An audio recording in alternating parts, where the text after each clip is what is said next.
Back. Hey. Hey, Yo, hello, hi. happy post Valentine's Day. Happy post Yeah. Valentine's Day. Did you guys do anything for Valentine's Day? Fuck no. No. We tried to. Yeah. Yeah, we tried to. And then our cat went missing on the day Yeah. that we had all of our plans on. I saw you posting about that on Twitter. You want to tell everyone what was going on, or? Yeah, so the night of the 12th, Bagel went out like he normally does. And then I had to go find him to get him back in. And he never showed up. And so I went around the neighborhood a number of times. And I couldn't find him. He was just straight up missing. I stayed up till like 7 a.m. trying to find him. And then Reese got up at some point, I think a little bit earlier than that, and stayed up. She started going around trying to find him. We started rotating off who was sleeping for like 90-minute chunks. And we Yikes. never found him. We never found him. We looked around in the daytime, couldn't find anything, no struggle, no cat, nothing. So we called all the vets we could find, like called everyone in the area in case he got brought in, because he got picked up once before. So we're like, maybe it happened again. Who knows? Yeah. Nothing. So we had originally planned all our stuff to do on the 13th, and we had to scrap it all because we're too distraught. Like, what's going on with the cat? So like the 14th, we get up again, nothing, no cat still. So Reese whips up a poster, one of those like pet missing ones. We Yeah. go get it printed. We go canvass our entire neighborhood. And we're freaking out because Bagel is very good about leaving and then coming back. Like he definitely knows where home is. He definitely knows not to go too far. So this is super out of character for him. So we're thinking like either like some Samaritan picked him up and kept him in the house, and that's why he hasn't showed up, or something bad happened. So we're starting to like Yeah, 2 like a days in. coyote or a car hit Yeah, him or something. Yeah. we're at the okay. It's been 2 days. We're starting to think the worst. So we get home from putting up posters everywhere around the neighborhood, open the door in the garage to go into the house, and then Reese lets out the biggest gasp I've ever heard. And I'm like, what happened? She's like, he's at the back door. She just Nice. runs, lets him in. I walk in the house. I fucking like break down crying because I literally thought he was like beginning to think he was dead. And he Right. just fucking trots in like nothing's up. Like he's like, yeah, hey, how's it going? What's the weather like these days? It was -16. Yeah, that's pretty So rough. not good cat weather. Yeah.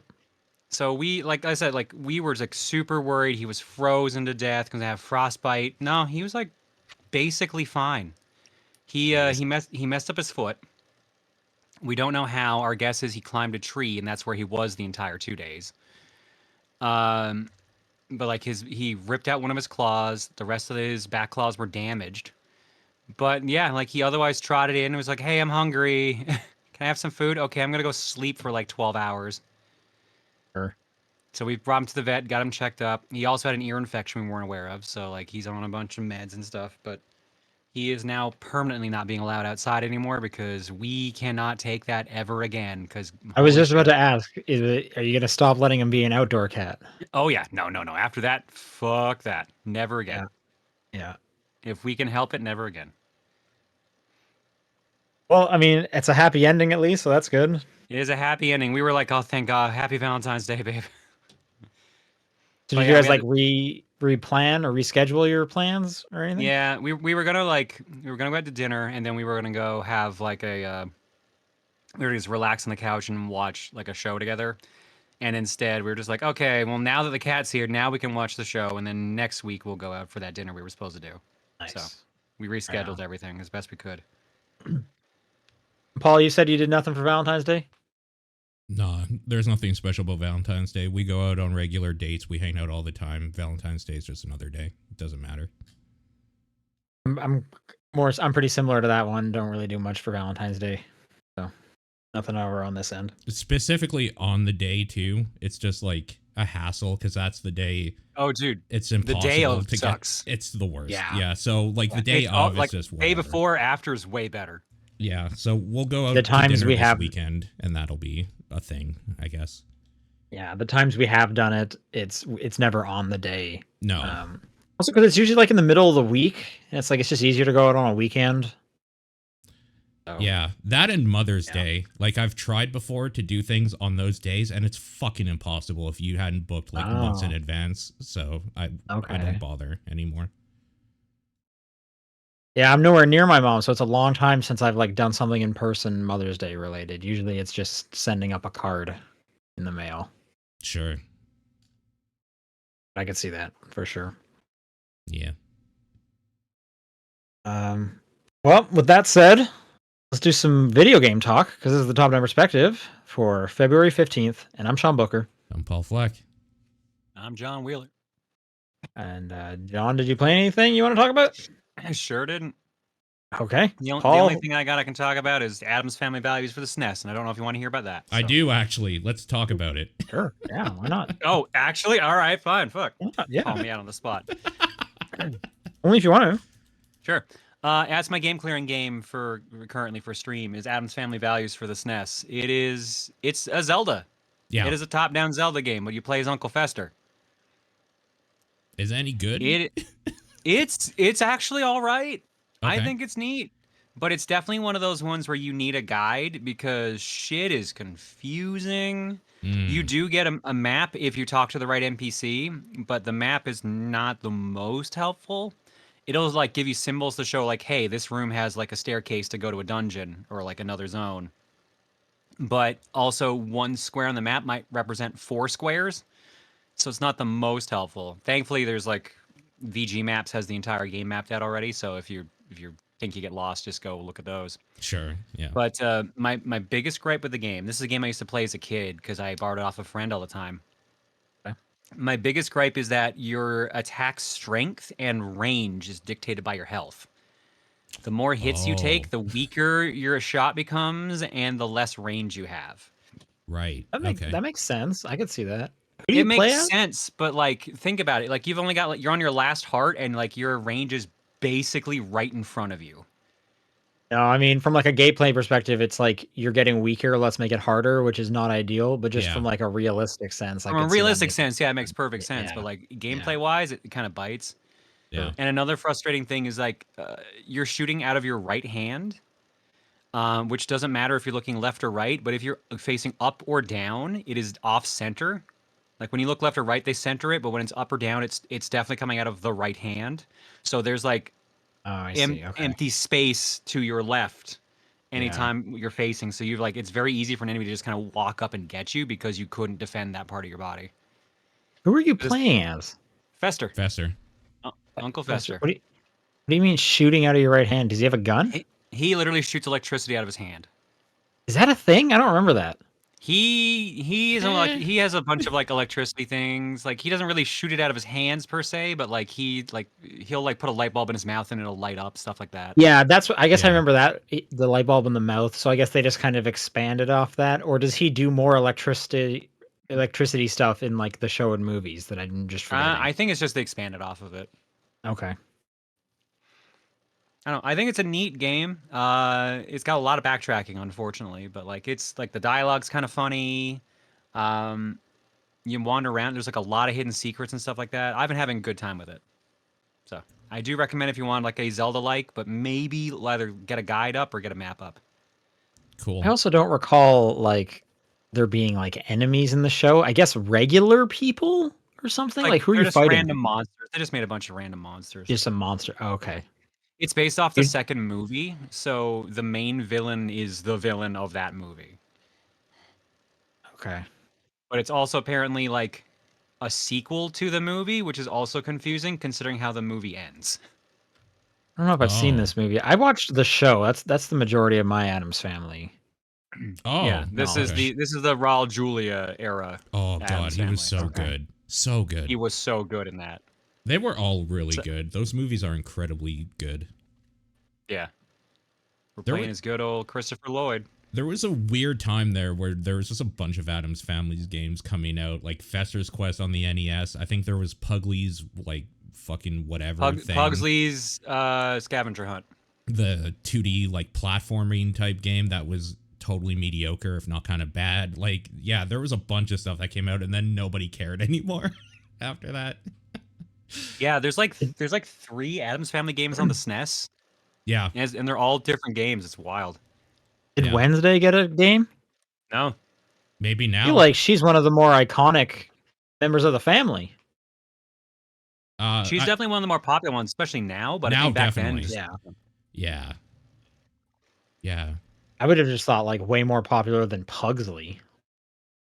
I mean, I agree. admittedly, yeah, kind of surprising. I'm surprised Pugsley got something, to be honest. Yeah, exactly. I'm not surprised about Fester. Fester's been in a bunch of stuff, so. Esther, sure. I To the could see point that where one. he's almost like the mascot, I think, back in the 90s of the Addams Family. Wouldn't the Thing would have been the mascot, right? Yeah, thing. Like a hand, yeah, sure. Wasn't it? Like these are like iconic. I mean, Yeah, I agree. Cousin It gives you your passwords in this game. Okay. Okay, Yeah, great, that good. makes sense. Makes sense. Is Lurch in there at all? I have not found Lurch yet, but I assume he's in the game somewhere. I hope so. I've found basically every family member except for Lurch. Oh, there was like an animated Addams Family movie recently, right? I think I watched that around and the same time Wednesday started. 20 no, because Wednesday was like last year. This one was 2019. You're Didn't they right. do 2 of those? The CG animated one. Yeah, okay. I do. That's what I'm remember. talking about. Aren't there 2 CG animated ones now? There's 2. I Yeah. don't. Is there 2? I wonder if Yeah, I've seen one came both out of in them. I've seen the- 2021. Oh, okay. I Maybe don't that's know the if one I I've was seen thinking of. that one. I think I saw the first one. And I heard it's they're not alright. good. Yeah, I The haven't Addams seen Family them. 2. I don't think I saw that one. Anyway, Yeah, they're probably good. Yeah, that's basically all I've played. okay, Paul, you're up. All right. One question I had, John. I remember you talking a while back about playing through all of Dragon's Crown. Did you do all of Dragon's Crown, including the final difficulty, or where did you stop? I don't remember if we did all 3 loops or not. Okay, I know we did at least loop 1, and I thought we Yeah. did loop 2. sure. The reason I'm asking is because did you play Pro or the original? Pro. Pro. I was curious if you had experience with that final, not infernal difficulty, but like the final difficulty that apparently one-shots you all the time, no matter what you do. I was wondering like No, how that is. never touched that. Okay. Never touched it. Okay. I don't think I'm going to either. We're playing through that like pretty regularly, that and is like fair. I think Yeah. we're gonna stop at that point. But I was wondering how bad it was if you did it. Nah, dude, like, I played as Amazon. You don't fucking block in that game. Yeah. You spin to win. Yeah, I played a sorceress, so I just die. All right, so I'll talk about the game we didn't both play first, I guess. I played Banishers. I'm super curious about this one. I played Banishers Ghosts of New Eden. This is the new Don't Nod game that came out this Tuesday. Wow. So I'm only about 3 hours in. I played it when it came out. That game has an incredibly slow beginning, but it started to pick up kind of where I left off. So I'm excited to get back into it. It's kind of cool though. It's like a semi-open world game, but like the story stuff is, and like the voice acting and stuff like that is very good. It's pretty good. So I'm intrigued to see where it goes. And I really like the morality thing that they're doing. So the basic idea is that you are these people called Banishers, and in this world, they go around and they're just Ghostbusters, essentially. They go in, they kill ghosts or get rid of them, banish them away from this plane of existence. I think their motto is literally death to the dead or whatever. But there's been like kind of fun little things I've been reading around the world and the way some people talk about stuff where like Banishers are kind of shitty and like just like they are so, I think one thing describes them as they're like a hammer, and to a hammer everything is a nail or whatever, and like that's all they do is they banish the dead, when there's like witches also in this world and they kind of understand more like nuances about death and life. So hang on, They let have me make a whole guess. world. So they see the world very binary, but then they're gonna meet someone where it's like, hey, not everything is black and Well, white, and they're gonna have like a crisis of faith. No, that's the thing, is that like that is part of the story that they've shown, is that you play as the character that dies in the beginning, and becomes the ghost character or whatever. You play as her, and she is very much like the old school traditional, no, Please don't bust me. ghosts need to die sort of thing. And the guy that she's with, her partner or whatever, is like, I don't know, maybe like instead of banishing our best friend that we've loved for years into the ether or whatever because he died, maybe we could just like send him to heaven. And she's like, nah, he's got to die. Or like, it's so stupid. And then of course, like 2 minutes later, she dies, and then the game starts, and it's like, oh, okay, now there's this like, now she's like, oh, maybe we keep me alive. Maybe there's a way to resurrect me. I don't know. Like, so that part of it's kind of like, fuck you, kind of. Like, you shouldn't get like any quality of life stuff going on here now that you're dead. But the other part of me that plays video games is like, everybody's going to be talking about the like path where you do the right thing. I'm going to do the fucked up thing and see where this goes. So I've been having fun kind of seeing. Oh, is there multiple endings? I'm assuming there is, because you're given the choice right basically at the beginning of there might be a way to resurrect her and like bring her back from the dead, but it would require you doing weird shit, or you can like set her soul like to peace or whatever and ascend her. But like, it's going to depend on the actions you choose. Think of it like the light side and dark side of the Force stuff, maybe from KOTOR or whatever, morality choices. And I'm definitely going the like, let's do the fucked up thing and see what happens there. So I'm excited. I'm excited. Good for you. I would not be able to do that. This is an action game, right? It is, yeah, pretty basic in the way the combat feels so far, but it does have skill tree stuff, so I'm assuming it'll get better as I unlock more things. It's just like the fact that it has combat is not totally foreign to Don't Nod, but it is definitely like not their wheelhouse. They have like, I'm just kind of looking at the list of games they've developed, and it is for the most part like adventure games, visual novels. They do have Remember Me and Vampire on here, which are also action games. Mm-hmm. Yeah, and I guess Jusant, but that's a very like slow, calm action game. But it is just something like it, that it seems completely kind of out of their wheelhouse, which is why like I'm so curious about it. You can tell too, because the combat doesn't feel weighty or like satisfying in the way that you're used to in like normal games, like an Assassin's Creed or something, or a Rocksteady game. Like, it definitely feels like people took a stab at an action game combat wise that aren't fully like, we haven't been doing this for 20 years sort of thing. It's fine and it's serviceable, but it's lacking the punch that I think you would probably expect most combat to have in games these days. And I don't know what it is, if it's just like bad sound design or like they're not doing like enough slow-mo before a big hit or something, but there's something that feels almost indie-ish about how the combat plays. Is it at least excelling in the narrative and storytelling that they're known for? So far that stuff is very good. The switching between characters thing is very good. It's on the fly, like you're walking around the world and you switch to the ghost character to kind of see like the ghost version of the world and to see some things that are hidden from like the living sight or whatever that the ghosts like hide from them or whatever.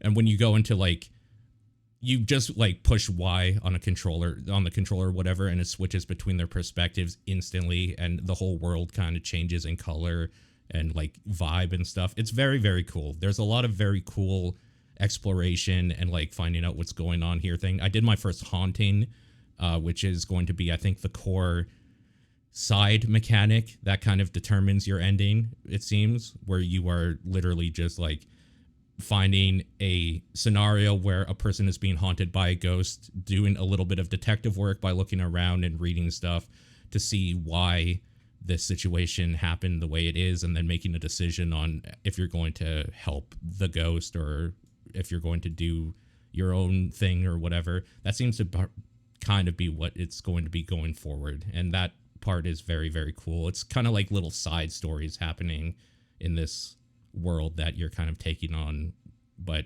the grand narrative is that you're trying to get back to your partner's body where she was killed, because that's where you'll eventually make the choice if you want to, what you want to do with her soul or something, but you can't do it without the thing that ties her soul to this mortal realm, and that's like at the place where you fought the big boss and lost at the beginning, and now you're kind of working your way through the world to get back there. So I don't know where it's going to go, but the story stuff definitely is so far the reason to play this, because all of the action gameplay stuff seems like serviceable but mediocre in a way that's not intriguing necessarily. It's not bad, but like it's obviously not the thing they do or excel at, right? So I hope this does well. No one's talking about it, which is a bummer, but I'm just a big fan of that studio, so. yeah, I'll report back as I get further in it, but it's so far pretty good. Like I said, it has a really long opening. It took like about an hour, maybe an hour and a half, depending how fast you go through like the stuff in the world until you see the title card.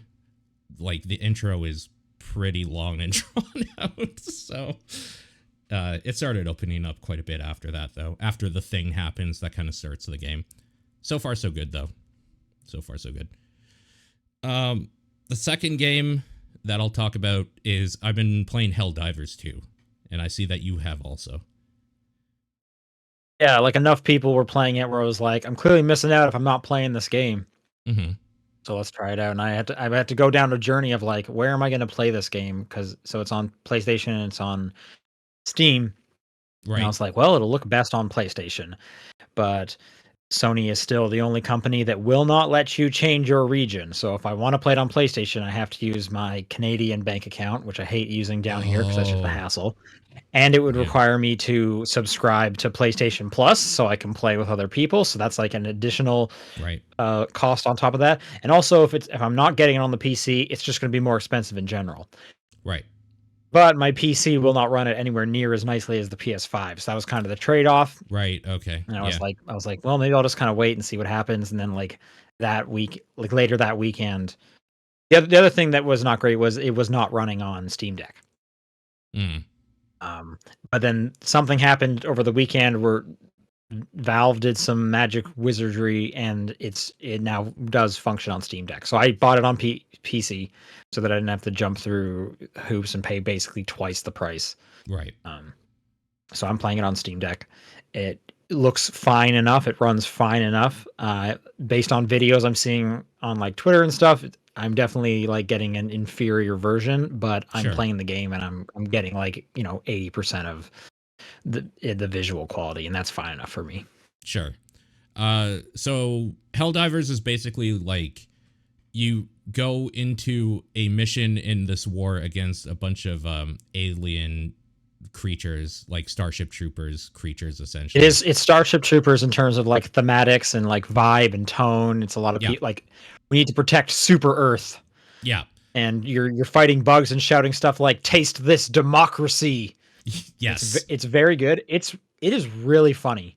Like the writing is very like on the nose, very tongue in cheek. It's very funny when you're fighting these bugs. Yeah, it's really, really good. The way it plays is kind of like, I don't know, just like a Left 4 Dead or something, where you go in as a group, you have an objective that you need to do on this map, and like some side stuff you can also do. You do the objective and you get out and you're being attacked by swarms at the end, essentially, until your ship comes in to pick you back up.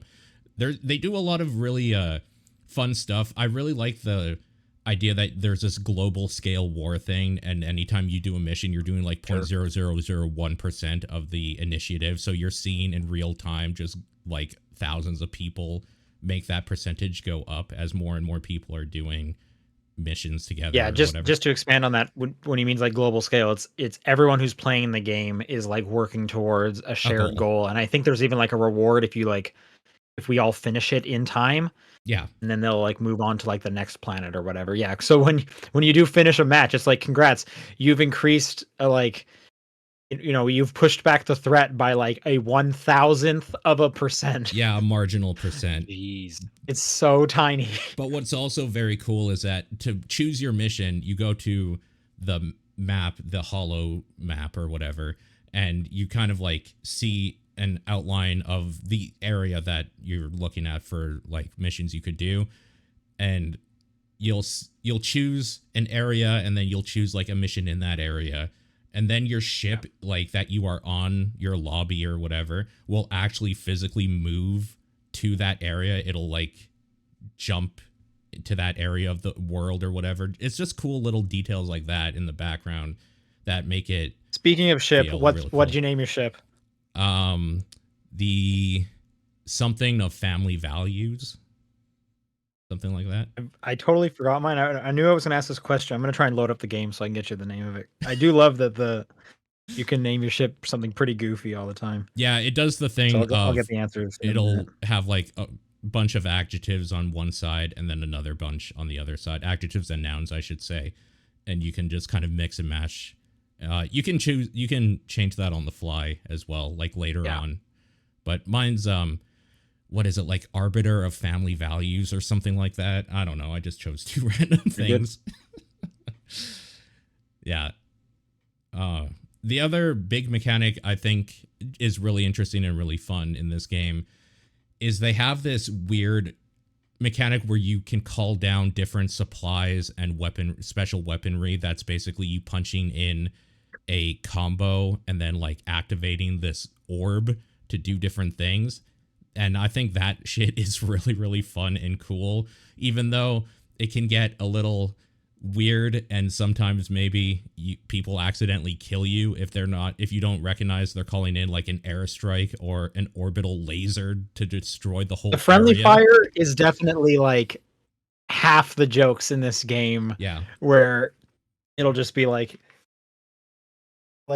one of the things you can call down is just like a minefield. Like it just shoots out mines over the course of like 3 seconds. And if you don't call that out or someone doesn't notice it, your teammate can just run over towards you and then they just get obliterated. But you can like call people back in. Yeah. And there are some really like tense moments where it's like, oh shit, all 3 people are dead. I need to stop fighting these bugs and like get a respawn beacon go because we're about to lose. I love that though. Like I just looked up my ship and it's the Superintendent of Midnight. Superintendent of Midnight's good. That's good. That's a good one. Yeah, that's Thank pretty you. good. I think that's why I like that system though, because yes, you are being swarmed. 3 of your partners are dead, and now you're just like with this janky orb thing. It's like, okay, up, down, right, left. Oh shit, I fucked it up. Up, down, right. Like, yeah. I did want to expand when you were talking about the codes. It's such a like video game thing of like you need to put in this like 8-digit like D-pad code, and it's like, dude, you don't understand. There's like 1,000 bugs running at me right now, and you want me to type how many things? And you're just like, okay, up, down, gotta go fast. Shit, fuck. Yeah, up, down. It's very good. I do like that once you lock it in, as long as you don't change away from it, it's locked in. So like you can lock in an orbital strike as you're running up to like a thing or whatever, and you don't have to kind of fuss with it. You can just like throw it when you're in range or whatever. Like it's good, but it is the right type of stupid that when you are being swarmed and stressed, it is so much harder to deal with for no reason. Like it's just difficult enough, like the combination of stuff you have to do with your fingers, that it's like if you're in the middle of a firefight, it's like, why would you do this? Just let me press like one button. Yeah. Yeah, it's really, really good. And the fact that it's the catch-all, like you have your primary weapon, your secondary weapon, your sidearm or whatever. You have a third weapon slot for special weaponry that you can call in and find in the field. And then this fucking orb that does literally everything else depending on the combo you put in to it. And I think that's just great. That's really fun. Yeah. I want to say the game also like looks really good. Like they put a real emphasis on like weather mechanics in this, where sometimes it is so hard to see what is going on because there's just like a crazy storm. Like it is raining so much, and it's like this is really making it difficult. Like the game looks good. They make it like tense in a fun way. The gunplay feels really good when you are like shooting these bugs and whatnot. And then all the while, these people are shouting about like, yeah, we need to protect democracy and Super Earth and taste freedom, and like it is striking such a good balance. It's just like really fun. I also wanted to shout out, it's $40, so like good for them. I was reading some developer comments. It comes with a free battle pass. You can get an upgraded battle pass. But from what I understand, you can kind of get enough currency in the free battle pass to just buy the upgraded one. Like it's you actually don't feel like you're missing out too much by not going for the upsell. And some of the unlocks in I just have the free one in the free battle pass are pretty good. Like you get finger guns pretty early on, Yeah, and you I don't know do. why you would ever not have finger guns, because when you come back from a mission and people are just like, hell yeah, and then you're in the background just like firing off finger guns, like Yep. it's so good. Yeah, I really like the developers' attitudes in general too. Like, I've been reading a bunch of stuff just because I follow a bunch of people that have been playing it or whatever. And one person was saying on their site, it like has a quote from them saying like, a game made for everyone is a game made for no one. And they're like, no, we're not going to do PvP. We have a very clear idea of what we want to do or whatever. Something about how somebody asked, is this pay to win? And one of the developers is like, kind of, in the way that like, you can buy the revolver or whatever, and it's pretty sick looking, and it has like this cool reload animation, but he's like, the downside is that it kind of sucks or whatever. So it's like, yeah, you can pay to like look cool in this game, but that's like literally basically it. Oh, I think you actually do really look cool. Like I love that everyone is wearing a cape. Like I don't know Your why training, these, your training is to don your cape. The tutorial's like you have to earn your cape. It's like why do these people like they look like kind of like Warhammer like big mech people, right? And it's like why the hell would they even need a cape? Yeah. But it's like I absolutely want a cape, and then you can customize the cape. Yeah. It's very good. Like it is just very fun. And they're doing the good battle pass, like you said, the good battle pass thing of like you have a level that you're on and you can unlock with like the tokens you earn playing the game or whatever. And they've said all of that stuff will like last in perpetuity from now on. So if you unlock it, you always have it and it's not going to go out. The battle passes aren't going to go away apparently because they don't like FOMO. Yeah, like a lot of really cool ideas. They're in this kind of sweet spot too, where their servers have been having some troubles here and there, but they're pretty stable most of the time. Their matchmaking's a little shitty, but I think they're kind of expecting that most people are going to have at least one or two other people to play with, and then they'll find a couple people. I've had a lot of matchmaking errors just trying to jump into a group, but yeah, I'm guessing that's also because a lot of people are playing this with a full stack already, and it's hard to find groups to play with every now and then. They've had a crazy number of players. Like I said, that was kind of one of the things that like really drew me over the weekend. Was just like breaking numbers on Steam, and I was like, I guess I need to really try this out. Yeah, and definitely glad I did. But yeah, matchmaking, sometimes I definitely struggle to get in there. I was hearing that the crossplay was a bit broken, so people were like, turn that off and maybe turn that on, blah blah blah. Oh, okay. I think it's working I haven't better now. tried that. I'll try that. I think it's working fine now because I've turned it back on and I haven't had it as much of an issue as before. Okay, cool. I basically my one knock is I don't think this game is very fun when you're by yourself. It's not even really. I was playing with one other person, like my buddy. It's kind of not even fun with one other person. Like it's pretty tuned to 4 people for some of the bugs that you have to fight. They're too bullet spongy otherwise. I've played with one other. It was early on, so there was less stuff to do. But I do think like it just exponentially gets better as you bring more people in because the chaos factor just goes up with like now there's like 3 people calling down orbital shots and nonsense like that. And so when I play it, I basically just go in and immediately just hit quick play. Like I don't even care what I'm doing. I just want to like get into like any match. And that usually gets me with like usually at least 2 other people. They will also add more people into the match mid match, which is pretty great. Yeah. So if you like go in as a group of 3, a 4th person can join halfway through. That's super nice as well. Yeah. I guess like I'll throw a call out to people listening. If you want to play, hit me up. Like I have 2 people right now on my friends list that will be pretty regular. So if we can find a 4th regular. So I'll play. I'm on PC. Like PC. I said, let's do it. Like I said, if anybody out there is listening and wants to play. And I think they've said on the roadmap they are going to get cross progression, because I could see myself actually getting this on PlayStation later on, maybe on a sale, just so I can have like a nice looking version of it. But I would want like all my unlocks and stuff so that's something to wait for me. Totally, yeah. No, the game's really, really great. I've really enjoyed it. I really like their kind of company, like, I don't know, them like going forward with it and the values that they're bringing to game development in general. So like it's just cool. It's really, really good time. John, I think this is like a serious game for you. I'm just putting that out there. Actually, I really, because what's the Earth Defense Force? It is not it EDF seems like it's like though. It's very different than EDF. It is way more like, it's way more like a Left 4 Dead or something, which you also like actually.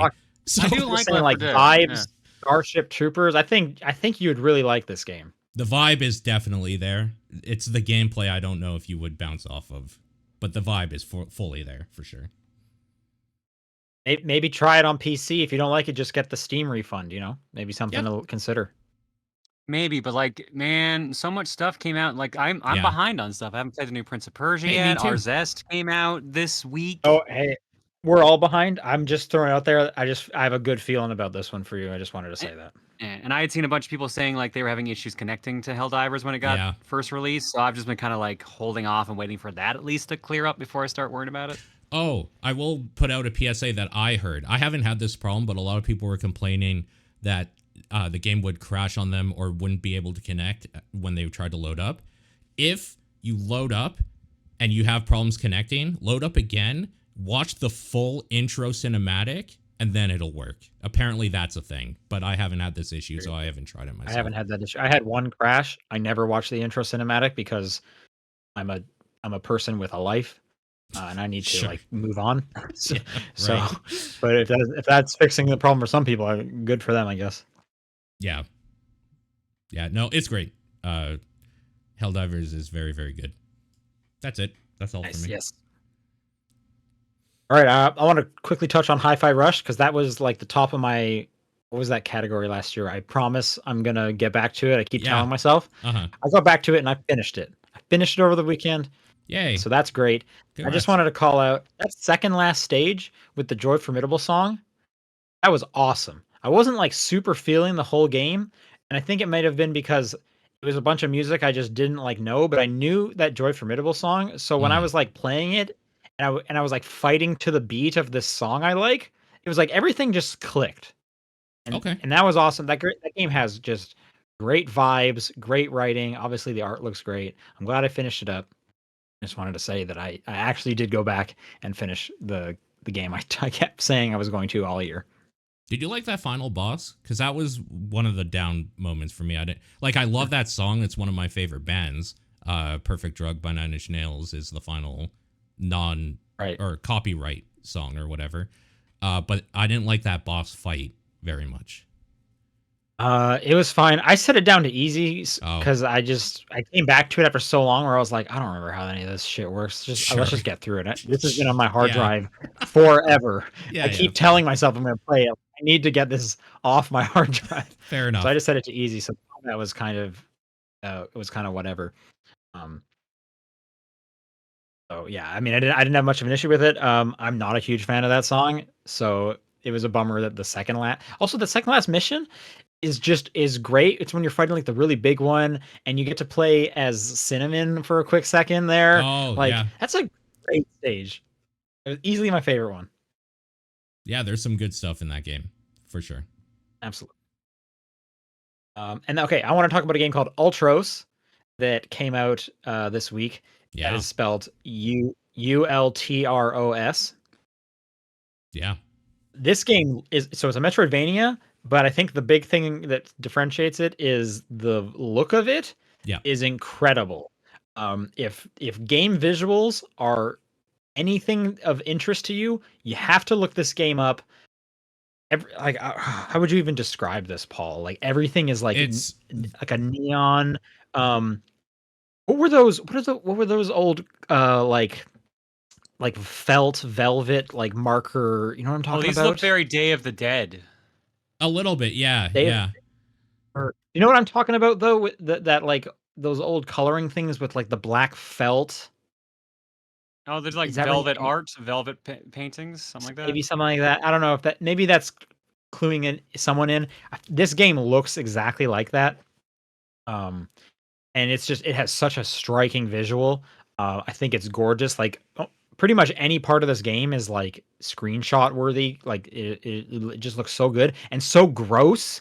It reminds me a bit of Cocoon, where everything is just wet and kind of bug like and gooey. Like the whole game is just that, and you're constantly like attacking stuff and it's just like spraying everywhere, and so like it's like a beautiful gross game. Anyway, it's a Metroidvania. I've only put about a couple hours into it this week, but I'm loving the art style, so I really wanted to call that out, and I'm looking forward to playing more of that. Again, that's called Ultros. So many Metroidvanias worth playing in the last month. It's fucking crazy. It's so crazy. Yep, absolutely. And like another one came out today, right? Isn't RZ out today? RZ came out on Tuesday, but It came out Tuesday? What? Yeah, it's been out for a couple days. God damn it. I haven't heard anybody talk about it, though. Apparently, it's really short, which makes sense because of the games it's based off of. Thank God. It's people are saying 3 hours. Okay, I'm going to get it and take a look at it. Another game, a bunch of games came out this week. I don't know what's going on. Another game this week that came out was Lisfanga, that like time manipulation action game that I talked about from the Summer Game Fest last year. That's put out by Quantic Dream, which is still kind of a weird mashup. I want to play that a ton, but I just have so much stuff to play right now. Like Mario vs. Donkey Kong is tomorrow, right? Oh my God, I forgot about that shit. I've been looking forward to that, but I don't think I'm going to get to it. Games, man. They're coming out. What the hell? We had our break. We had January. We had our break. I guess. Hope you're ready to go. Walk in. Yeah. Let's do some news. We'll start off with the big one. The Xbox business update happened today. We talked about this getting announced last week. Pretty much everything we expected to happen happened. I think there was like kind of three main takeaways from this one. They started it off. Phil Spencer, Matt Booty, Sarah Bond. They talked about the cross-platform stuff. Is Xbox games coming to PlayStation, coming to Switch? They said 4 games are coming, and they did not name what the games are. They said they were all games at least a year old. Yeah, they said they're at least a year old. They said 2 of them are live service games. That was kind of about it. So that does kind of line up with like, okay, Sea of Thieves, live service game, Hi-Fi Rush, year old. There has been some other speculation on what the other 2 could be. It seems pretty heavy that it's going to be Grounded as the other live service game, and Pentiment as the other non-live service game. So, which are good choices. Yeah. Oh, absolutely good choices. They the host there, Tina Me, did ask, are any of the games Starfield or Indiana Jones? Because both of those were kind of called out during the rumors, and he said no, they're not. But he would not say what the 4 games are because he wants those companies to be able to make their announcement when they're planned and have their big like marketing push or whatever like that. So it's not confirmed what the 4 are, but it's kind of, people are kind of heavily thinking it's Sea of Thieves, Hi-Fi Rush, Grounded, and Pentiment. It's like definitely also sea no of Thieves, dates right? On those. Like that's 100% one. The ones that are like super probably happening are Sea of Thieves and Hi-Fi Rush, because those rumors are like everywhere. There was like logo shirts for Chai in Hi-Fi Rush popping up and stuff. So I would be shocked if it wasn't those 2. Yeah. Pentiment and Grounded, this is the first time we kind of heard about those ones. But again, none of that was confirmed. He would not say what the 4 were. He just said it's not Starfield and Indiana Jones. I'm actually kind of surprised it's not Starfield. Yeah, me too. You'd think that would be like a slam dunk, but maybe they're waiting for like the 1 year to kind of pass for that as well. It seems like they're putting some kind of artificial length of time there, 1 year. So maybe Starfield could be happening in the future. And they basically talked about kind of what we all expected. Like they want to get their games out to as many people as possible. They want, there are more gamers over on those other consoles that don't have an Xbox, and we want these developers to be able to get their games out. So that's basically the justification about it. Yeah, sure. As we expected. Mm-hmm. Some of the other news, the first Activision Blizzard title is coming to Game Pass in March, and that's going to be Diablo 4. Fuck They may yeah. have given a Woo. specific date. March 28th. So Just in Diablo time 4 will be for put on Game Pass. Another disappointing season. Hell yeah, let's fucking go. I'm ready. And then the other kind of last little bit of news is Sarah Bond mentioned that they absolutely are still in the hardware game. They have plans for hardware this fall, which who knows what that is. They have plans for a next gen hardware, and that will, quote, be the largest technical leap you've ever seen in a hardware generation. Okay. Well, I mean, Who knows if that's true? This, of course, they're going to hype up their own thing. I mean, it's probably like, yes, it probably is in consoles. So that's fair to say. And Xbox loves being able to say they have the most powerful box. They've done that for the last couple. They love being able to say that. Sure. So who knows? Who knows when that's happening or anything? But so because there was a bunch of people speculating well, if they're putting their games on PlayStation, are they going to stop doing hardware? It does not seem to be the case, for at least another generation. Now, what about all those guys on Twitter that are like, "What the fuck, Phil? I got this Xbox tattoo. Like, what am I supposed to do now?" And all those people. That was so funny. Holy shit. That was extremely cringy for sure. Absolutely. Oh, it's so good. Oh, the console wars are back, and I love them. It's so dumb. What do you think the hardware this fall is? I'm thinking my theory about the cloud gaming handheld. I think they might do that. Like a like strictly cloud gaming. So, but they're doing it on phones. They have such a hard push into phones. I mean, I'm So why just would you saying, maybe. Maybe, yeah, that could be it. It could be that cylinder new form factor. I don't know. I don't know if they would do a half step one again. Like pro consoles or whatever. There's a lot of things it could be. Who knows? Yeah. And then they mentioned they will have a summer showcase again, which that's what they did last year. It was the big kind of Starfield push thing. I got to attend that around the same time as Summer Game Fest. So hopefully I get to attend that again. That'll be exciting. But yeah, that was the podcast they put out. Over on the PlayStation side, I don't know if this is an interview or what exactly it was, but let's see. I mean, I saw spreadsheet shots going around, not spreadsheet, PowerPoint shots going around. So I'm wondering if this is actually some sort of meeting they did. Oh, okay. This does mention.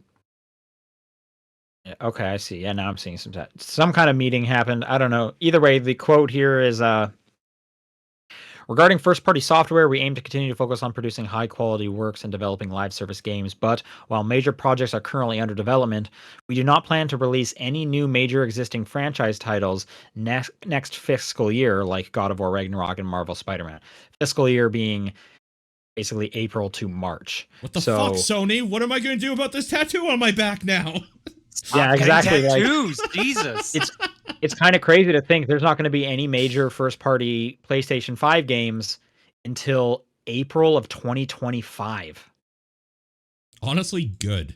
I have too much already I need to catch up on from last year. Good. They need to chill. So that's pretty crazy to think about. And what am I supposed to do with my PlayStation? I might as well throw it in the garbage. Yeah, what a piece of garbage. You know what? Thank God Xbox is putting some games on the PlayStation because Sony has no games. I wonder if this is also a scenario of it's pandemic, layoffs, all the major games came out last year, and now is where the delay is happening because so many people got laid off, and we knew this it was gonna have to be a hole somewhere, right? There have been a few industry pundits and stuff saying that this was probably going to happen this year. It's 2023 was great for gaming because 2024 is going to be shit, basically, while people catch up and the industry rights itself. We'll see. So yeah, exactly. We'll see. And then, I mean, keep in mind, this is also just major first party stuff. They're planning to have other stuff. I mean, they're also doing gangbusters with Helldivers. Yep. it's basically making like this is the first time Sony's put out one of their exclusives on PC day one, and it's already like changing their mentality about I love it. that kind of stuff. Like, so it's doing incredible for them. I think they were even saying it did better numbers than like God of War did when it came to Steam and whatnot, and that makes sense because Wow. they didn't wait a year, Yeah, no, so for sure. they got everyone on. So I would not be surprised if that like length of time that Sony keeps waiting gets shorter and shorter, if not non-existent, and they start doing day and date on both platforms. And that's why we need Xbox. Sony wouldn't have fucking done that if Xbox didn't have PC Game Pass. There's no way, there's no world where Sony releases shit on PC without that competition. That's why I hope Xbox stays around. Oh, absolutely. Yep. Absolutely. All right, this last news story here it was kind of interesting. Square Enix is planning to improve Final Fantasy VII Rebirth's visuals. There's an update coming to the demo that is going to make the game look better, and they planned to also put that update into the game itself. Okay. What? Yeah. So it sounds like to me the demo had to get like locked in before they like fully finished the I think it's specifically the performance mode. And now that they've had more time to work on it, they can update and make the performance mode in the demo and the main game look better. And they've scheduled that update for the 21st. So if you haven't played the demo yet, maybe wait like a week, and it'll be a better looking demo. Did it look bad? Like I don't know. I didn't play it. I was playing it in what was I playing in quality? Because I wanted full 4K. I didn't think it looked like particularly great, but it was also just like a lot of rocks I was looking at. Oh, because of where you like are. uh-huh. So and then I spent the second half of the demo on the portal, so I switched it over to quality because I'm not getting 4K there anyways. And I thought that looked fine, but hey, if they're gonna make it look better, great. I will happily take a better looking performance mode any day. So that's great. Sure. I just didn't know it looked bad ever. I didn't see anything. I don't know if I'd say bad. I was just I was disappointed, I might say. I was expecting more. Maybe because I just remember the last one looking better, but I don't know. Okay. Maybe that's just me though. Who knows? Fair enough. All right, that's news. Let's do some questions. If people want to send questions into the show, it's topdownperspective@gmail.com, at TDP Podcast on Twitter, the Discord channel, or John's P.O. Box. And this first one comes in from Hebrew Lantern, who writes, you meet your 18-year-old self, and you're allowed to give yourself one piece of advice, but it has to be a Simpsons reference. A Simpsons reference, okay. Yeah. I'm going to look up like Simpsons quotes. I just don't think I have enough on the top of my head. I'm trying to think of... John, you're the Simpsons guy. What are you saying to 18-year-old self? I know, the problem is I'm thinking of like the stupid one-liners. Or like advice. Like, I guess the lesson is There's never not really advice. Yeah, I would say that's like the only advice thing I can think of. I just think they're neat. Yeah, like... Yeah. You're at the 18-year-old self? Eat my shorts. What? You just... What? Yeah, never try. That's the lesson is never try. That's what I would tell myself. See, these quotes, I don't even remember these. There's only one thing to do at a moment like this. Strut? Yeah, some of them just won't make sense without some sort of context, too. I, for one, welcome our new insect overlords. Lisa, just because I don't care doesn't mean I don't understand.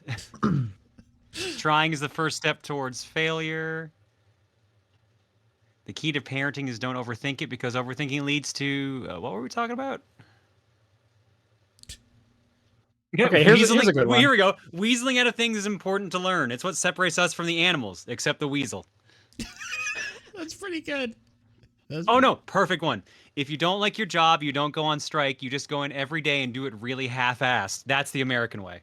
That's pretty good. That is pretty good. Yeah, that's a pretty good one. Lisa, never ever stop in the middle of a hoedown.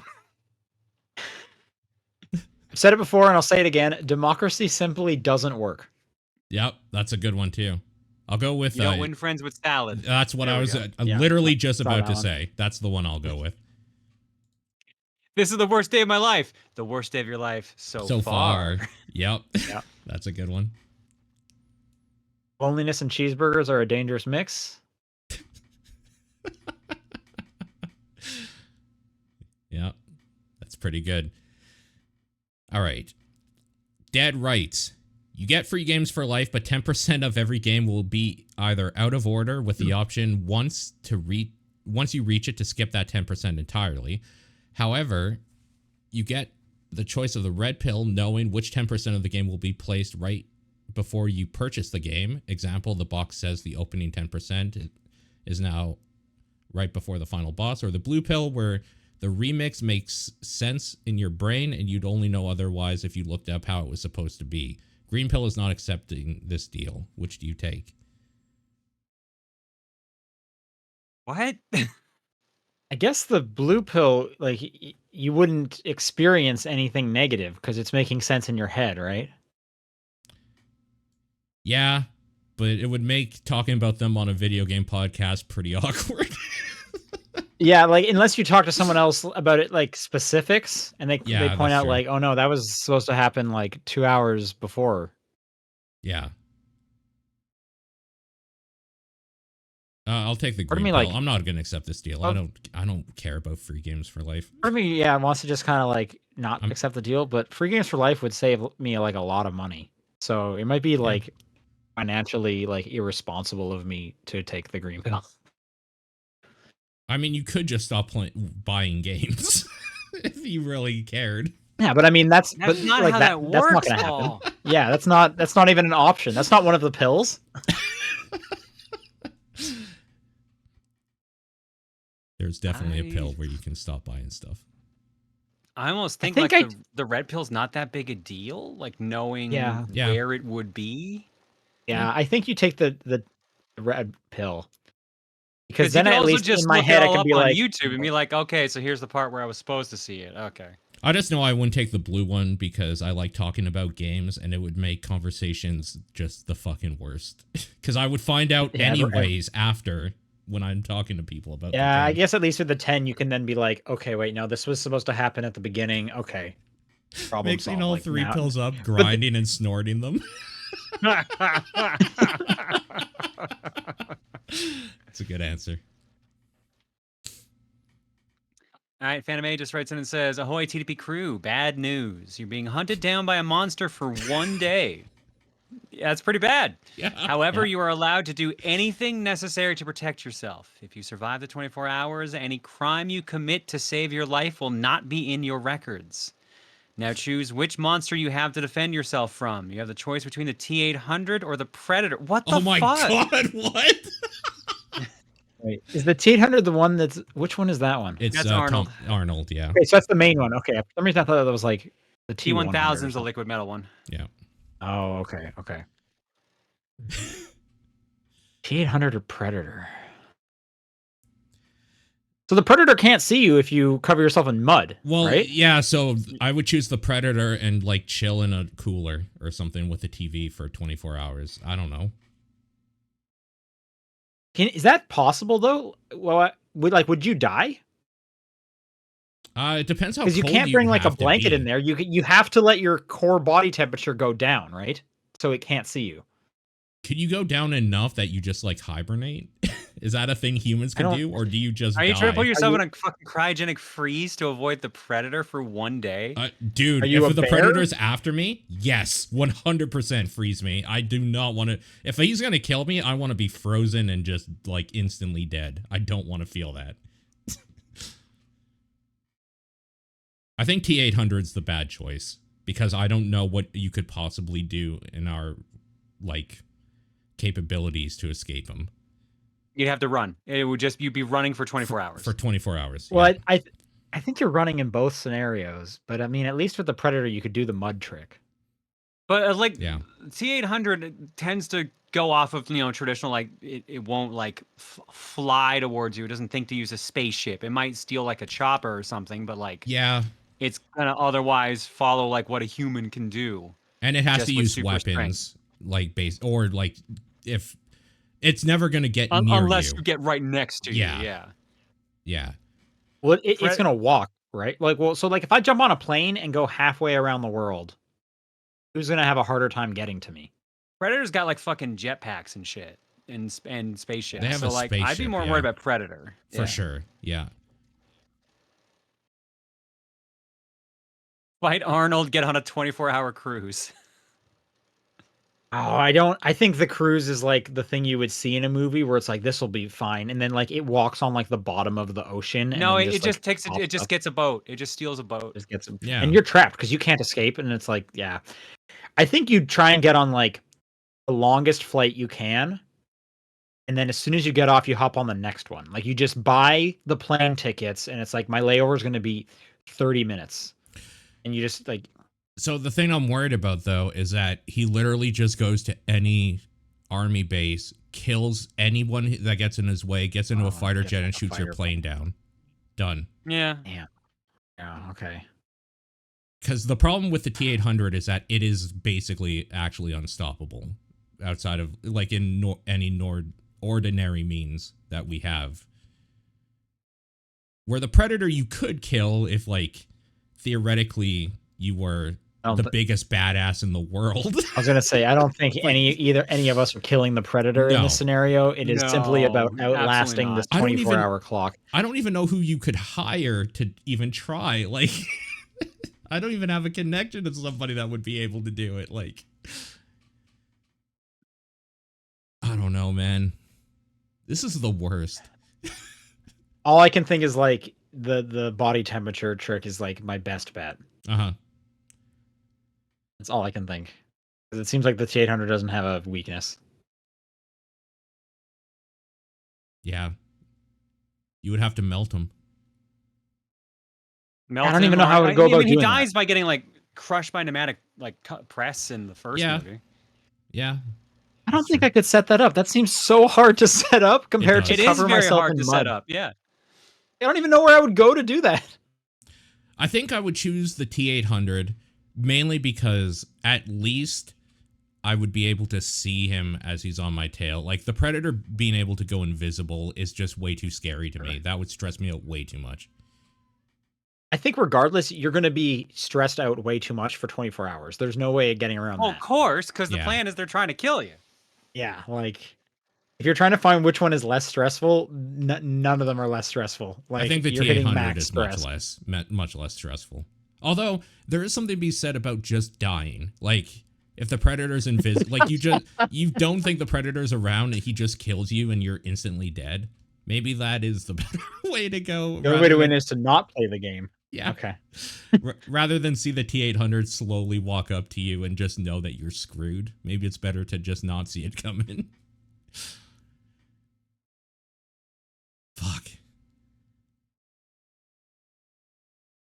Why is there always something bad happening to us? Because we run a That's how podcast. we- That's just what yeah, happens. there you Yeah, go. that's true. Yeah. Okay. Silver Knight writes, "What is your favorite game you've never played and or never want to play?" You just heard about it so much where you're just like, this sounds incredible, but I've never touched it. I'm going to give it to Disco Elysium. Yeah, I might actually do the same. But I want to play it. Otherwise, It's and or like I And want to play or. it too. So it's not that I'm never going to. yeah. It's that I never have played it. I was gonna say Final Fantasy 14, but I've played that, so that doesn't work. Sure. Yeah. Sure. Favorite game you've never played? Yeah, Disco Elysium. It sounds really good for that answer. What about never want to play? What's your favorite game you've never played and never want to play? Because that seems Baldur's Gate I have 3. okay. Yeah, sure. That's great for you, actually. Which one did you say? Baldur's Gate 3. Baldur's Gate 3. Okay. But you have played it though. Yeah, I have played it though, but I never want to play Oh, it. it counts. I'll count it. Okay, mine that I've never played and I never want to play it because I understand it's scary is Half-Life Alyx. Ah. Oh, sure. Never played and never want to.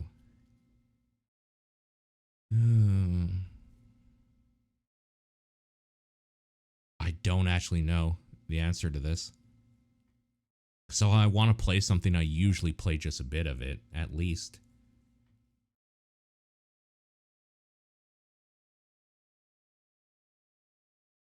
Yeah, I don't have a great answer for both of them. I think Disco Elysium is, when you said that, I was like, yeah, that's definitely a game I'm pretty sure I would absolutely love, but I haven't played.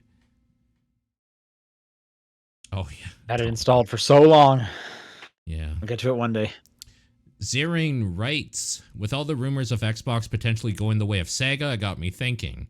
Do you think at some point in the near future, Microsoft could license out the Xbox brand for a line of gaming PCs instead of continuing to make consoles? Would this be a viable business move on their part, in your opinions?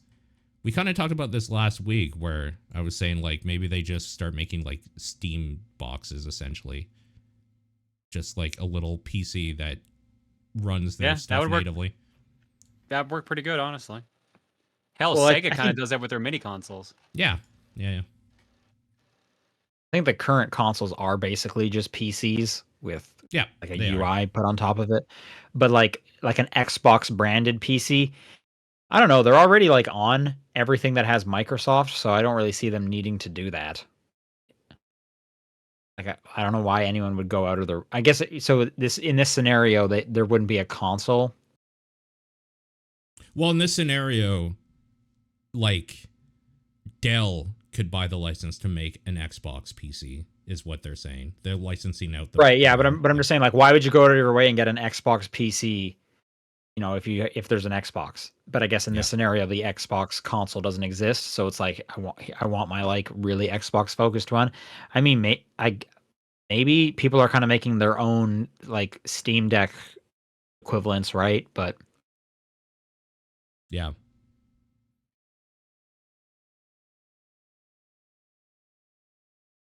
Yeah, I don't know. I feel like if they were going to do it, they would have already done it. Like, I'm surprised we never had an Xbox branded PC. Yeah, considering Microsoft makes PCs, you know? So like yeah, exactly. Like they could have done that like a while ago. Yeah. So yeah, I don't know. Yeah.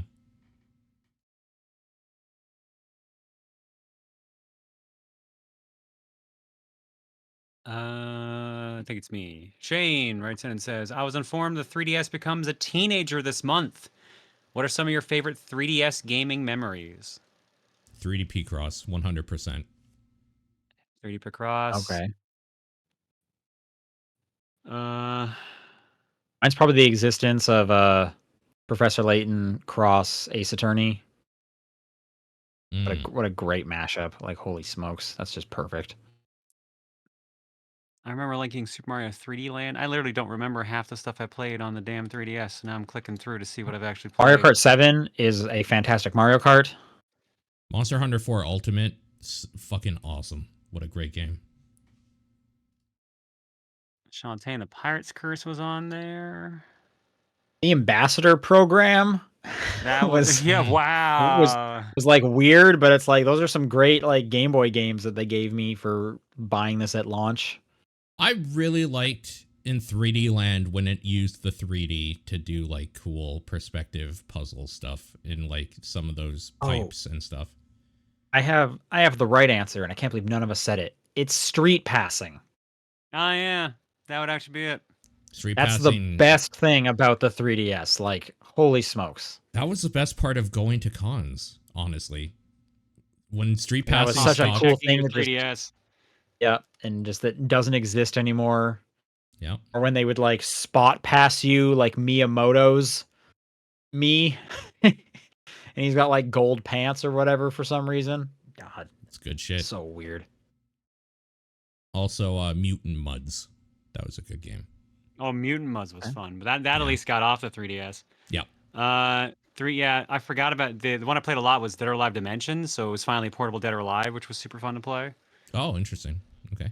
Kirby Planet Robobot was fun. Link Between Worlds is a great Link Zelda. Between Worlds, yeah.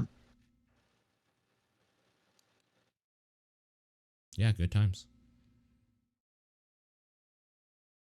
BGC Kenya writes, I was in my local game store with my friends and looking at PS2 games. The PS2, while having a bunch of great games, is also known for having just a bunch of shovelware. I picked up what I suspected could be shovelware as a joke, but after looking at it, I was intrigued. It's a snowboarding game called Dark Summit. Mhm. And I was like, that seems Yeah. so generic as a name, but looking at the back tells you it's a game where the military closed off a mountain and you sneak on to unravel the conspiracy, which That sounds game's awesome. It is awesome. That game's great. I looked it up and it has a 71 on Metacritic and ended up buying it. What games did you initially write off but eventually won you over? Across, because I didn't get it as a kid, and then later on I ended Okay. up falling in love with it. Nice. Oh, sure. Yeah. Mass Effect 1, I played that, did not care for it. Played 2, loved it, went back and played 1. So listen, Pizza Tower. This game isn't great, but I've ended up falling in love with it eventually. Bullet Witch. Oh my god. What? Wow. That game is real fun when you put up with its bullshit.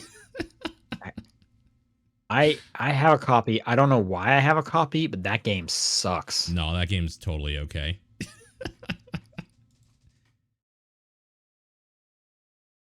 Gears of War was another similar one. Played the first one, didn't like it. Played the second one, loved it. Went back and played the first one. Oh, okay. Yeah.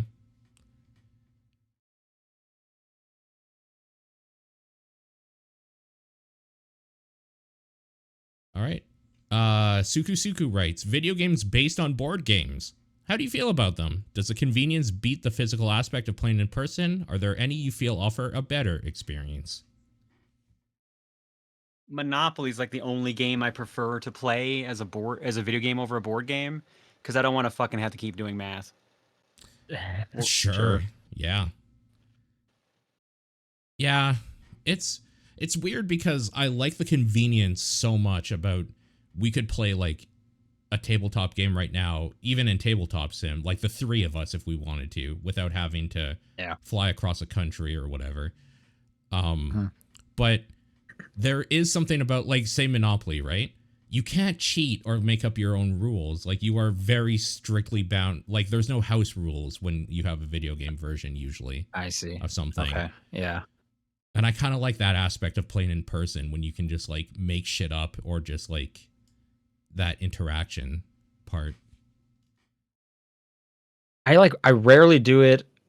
Like the video game version of it. I think in the past, like Catan and Carcassonne, just because I knew those games so well, so that worked out. But I feel like if I have the board game or access to the board game, I'm like 9 times out of 10 I want to just play the actual board game of it, and because it like a different pleasure sensor of my head. It's like, no, I like the tactile, like being around the big table with people and joking, and I like, using the cards. Like it's a different activity. Like it's not like I just need to play a game about land management. Right. It's like, no, right now I'm in a board game mood or I'm in a card game mood. Right now I'm in a video game mood. So they're almost just like separate. I just kind of keep them separate. Right.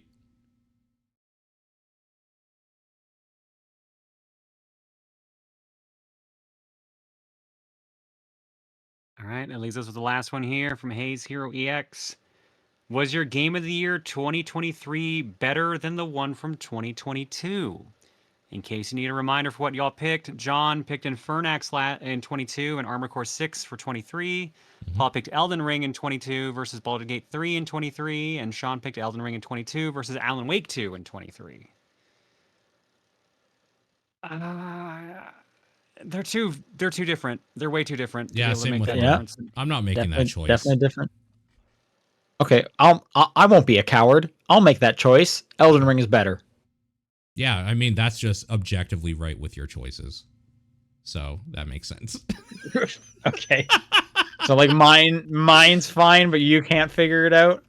Yeah, because mine are both masterpieces, so it's hard. I'm picking from a 2D Metroidvania and a 3D mech battler, so I'm just like, I'm in the mood. My games are different whatever. too. Like I'm just doing the assignment. One's good and one's bad. Me the question. I answered the question. Not bad. I like Alan Wake too.